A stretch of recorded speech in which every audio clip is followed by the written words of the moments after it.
अध्याय 14 का श्लोक 19 न अन्यम गुणेभ्यः कर्तारम यदा द्रष्टा अनुपश्यति गुणेभ्यः च परम वेत्ति मद्भावम सह अधिगच्छति। अनुवाद।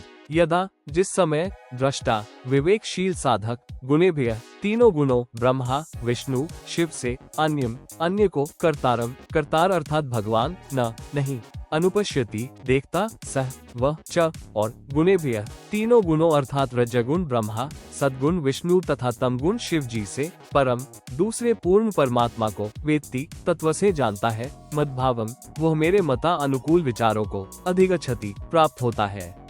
हिंदी। जिस समय विवेकशील साधक तीनों गुणों ब्रह्मा विष्णु शिव से अन्य को कर्तार अर्थात भगवान नहीं देखता वह और तीनों गुणों अर्थात रजगुण ब्रह्मा सद्गुण विष्णु तथा तमगुण शिव जी से दूसरे पूर्ण परमात्मा को तत्व से जानता है वह मेरे मता अनुकूल विचारों को प्राप्त होता है।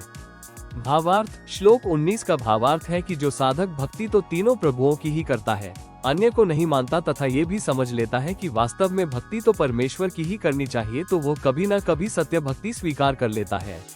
अध्याय 14 का श्लोक 20 गुणा आन अतीत्य त्रीन देही देह समुद्भवान जन्ममृत्युजरा दुखे विमुक्ता अमृतम अश्नुते।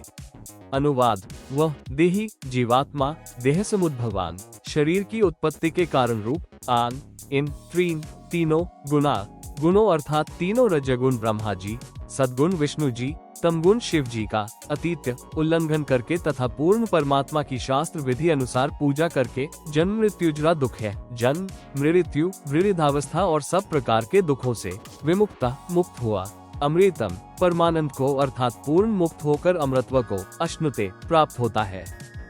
हिंदी। वह जीवात्मा शरीर की उत्पत्ति के कारण रूप इन तीनों गुणों अर्थात तीनों रजगुण ब्रह्मा जी सद्गुण विष्णु जी तमगुण शिव जी का उल्लंघन करके तथा पूर्ण परमात्मा की शास्त्र विधि अनुसार पूजा करके जन्म मृत्यु वृद्धावस्था और सब प्रकार के दुखों से मुक्त हुआ परमानंद को अर्थात पूर्ण मुक्त होकर अमृतत्व को प्राप्त होता है। अध्याय 14 का श्लोक 21 अर्जुन उवाच कै लिंगे त्रीन गुणा आन अतीतः भवति प्रभो किमाचारः कथम च आन त्रीन गुणा अतिवर्ते।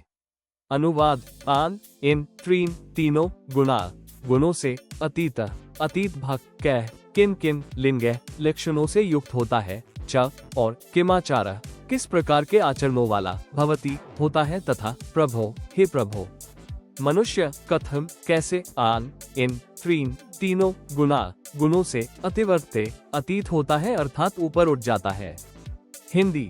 इन तीनों गुणों से अतीत भक्त किन किन लक्षणों से युक्त होता है और किस प्रकार के आचरणों वाला होता है तथा हे प्रभो मनुष्य कैसे इन तीनों गुणों से अतीत होता है अर्थात ऊपर उठ जाता है।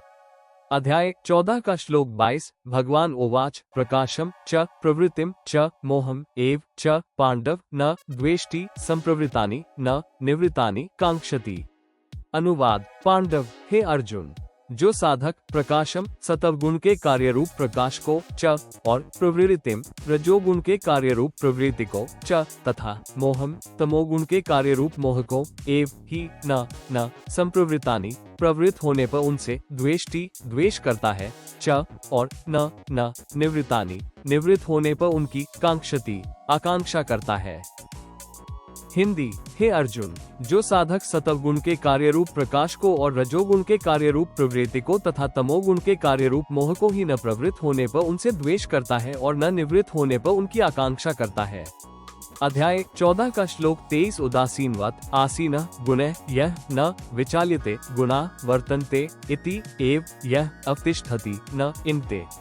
अनुवाद। यह जो उदासीनवत सर्व पदार्थों के भोग से उदास हुआ होता है उस उदासीन अर्थात साक्षी के सदृश आसीन स्थित हुआ गुणों के द्वारा न विचालिते विचलित नहीं किया जा सकता और गुणा एव गुण ही गुणों में वर्तनते बरतते हैं इति ऐसा समझता हुआ यह जो सच्चिदानंद घन परमात्मा में एक ही भाव से अवतिष्ठति स्थित रहता है एवं न इनते उस स्थिति से कभी विचलित नहीं होता। हिंदी। जो सर्व पदार्थों के भोग से उदास हुआ होता है उस उदासीन अर्थात साक्षी के सदृश स्थित हुआ गुणों के द्वारा विचलित नहीं किया जा सकता और गुण ही गुणों में बरतते हैं ऐसा समझता हुआ जो सच्चिदानंद घन परमात्मा में एक ही भाव से स्थित रहता है एवं उस स्थिति से कभी विचलित नहीं होता। भावार्थ। श्लोक 23 का भावार्थ है कि जो साधक पूर्ण परमात्मा के तत्वज्ञान से पूर्ण परिचित गहरी नजर गीता में हो जाता है, वो फिर तीनों गुणों अर्थात तीनों प्रभुओं श्री ब्रह्मा जी, श्री विष्णु जी तथा श्री शिव जी से मिलने वाले क्षणिक सुख से प्रभावित नहीं होता। इनकी स्थिति व शक्ति से परिचित है। जैसे गीता अध्याय 2 श्लोक 46 में प्रमाण है कि पूर्ण रूप से परिपूर्ण जल से भरे हुए बहुत बड़े जलाशय अर्थात झील के प्राप्त हो जाने पर छोटे जलाशय में जितनी श्रद्धा रह जाती है, छोटे जलाशय बुरे नहीं लगते, परंतु उनकी क्षमता से परिचित हो जाने से बड़े जलाशय में पूर्ण आस्था बन जाती है। इसी प्रकार पूर्ण ब्रह्म के ज्ञान के पश्चात अन्य प्रभुओं से घृणा नहीं बनती, परंतु पूर्ण आस्था उस पूर्ण परमात्मा में स्वत बन जाती है। अध्याय 14 का श्लोक 24 समदुख सुखा स्वस्थ समलोष्टाश्म कांचन तुल्य प्रिया प्रिया धीरा तुल्य निदात्म संस्तुते। अनुवाद। स्वस्थ अपने तत्व ज्ञान पर आधारित, समदुख सुखा दुख सुख को समान समझने वाला, समलोष्टाश्म कांचन मिट्टी पत्थर और स्वर्ण में समान भाव वाला, धीर तत्व ज्ञानी, तुल्य प्रिया प्रिया प्रिय तथा अप्रिय को एक सा मानने वाला और तुल्य निदात्म संस्तुते अपनी निंदा स्तुति में भी समान भाव वाला है। हिंदी। अपने तत्व ज्ञान पर आधारित दुख सुख को समान समझने वाला, मिट्टी पत्थर और स्वर्ण में समान भाव वाला तत्व ज्ञानी, प्रिय तथा अप्रिय को एक सा मानने वाला और अपनी निंदास्तुति में भी समान भाव वाला है। अध्याय 14 का श्लोक 25 मानापमान्यो तुल्य तुल्य मित्र रिपक्षय सर्वारंभ परित्यागी गुणातीता स उच्यते। अनुवाद। मानापमान्यो जो मान और अपमान में तुल्य सम है, मित्र रिपक्षय मित्र और वैरी के पक्ष में भी तुल्य सम है, एवं सर्वारंभ परित्यागी रागवश किसी का लाभ करने वाले तथा द्वेषवश किसी को हानि करने वाले संपूर्ण आरंभों का त्यागी है। सह वह भक्त गुणातीत तीनों भगवानों रजगुण ब्रह्मा, सद्गुण विष्णु तथा तम गुण शिव जी की निराकार शक्ति से प्रभावित नहीं होता, वह गुणातीत उच्चते कहा जाता है। हिंदी। जो मान और अपमान में सम है, मित्र और वैरी के पक्ष में भी सम है, एवं रागवश किसी का लाभ करने वाले तथा द्वेषवश किसी को हानि करने वाले संपूर्ण आरंभों का त्यागी है, वह भक्त तीनों भगवानों गुणातीत कहा जाता है। अध्याय 14 का श्लोक 26 माम च यह अव्यभिचारेण भक्ति योगेन सेवते सह गुणा समतीत्य आन ब्रह्मभूयाय कल्पते। अनुवाद। च और यह जो भक्त अव्यभिचारेण अव्यभिचारी भक्ति योगेन भक्ति योग के द्वारा माम मुझको निरंतर सेवते भजता है, सह वह भी आन इन गुणा तीनों गुणों को समतीत्य भली भांति लांघ कर ब्रह्मभूयाय सच्चिदानंद घन ब्रह्म को प्राप्त होने के लिए कल्पते योग्य बन जाता है, अर्थात उसी एक पूर्ण परमात्मा की ही कल्पना करता है। हिंदी। और जो भक्त अव्यभिचारी भक्ति योग के द्वारा मुझको निरंतर भजता है, वह भी इन तीनों गुणों को भली भांति लांघ कर सच्चिदानंद घन ब्रह्म को प्राप्त होने के लिए योग्य बन जाता है, अर्थात उसी एक पूर्ण परमात्मा की ही कल्पना करता है। भावार्थ। गीता अध्याय 14 श्लोक 26 का भावार्थ है कि जो व्यक्ति पूर्ण परमात्मा की प्राप्ति के तत्व ज्ञान से परिचित होने के पश्चात मेरी पूजा करने वाला अर्थात ब्रह्म का साधक यदि श्री ब्रह्मा जी रजगुण, श्री विष्णु जी सद्गुण तथा श्री शिव जी तमगुण की भी साधना साथ दो करता है, तो वह पूर्ण परमात्मा की प्राप्ति के लिए तीनों भगवानों गुणों का उल्लंघन कर देता है, अर्थात इससे अपनी आस्था तुरंत हटाकर सत्य साधना में अव्यभिचारिणी भक्ति अर्थात एक पूर्ण परमात्मा में ही पूर्ण आस्था करके उसको प्राप्त करने योग्य बन जाता है। वो गीता अध्याय 17 श्लोक 23 में वर्णित ओम तत्सत मंत्र का जाप करता है।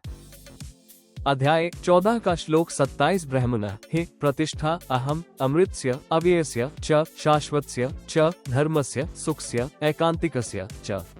अनुवाद। हे क्योंकि उस अव्ययस्य अविनाशी ब्रह्मण पूर्ण परमात्मा का च और अमृतस्य अमृत का च तथा शाश्वतस्य नित्य धर्मस्य पूजा का च और एकांतिकस्य अखंड एक रस के सुखस्य आनंद की प्रतिष्ठा अवस्था अर्थात भूमिका अहम मैं हूँ अर्थात उस परमात्मा की प्राप्ति भी मेरे माध्यम से ही होती है।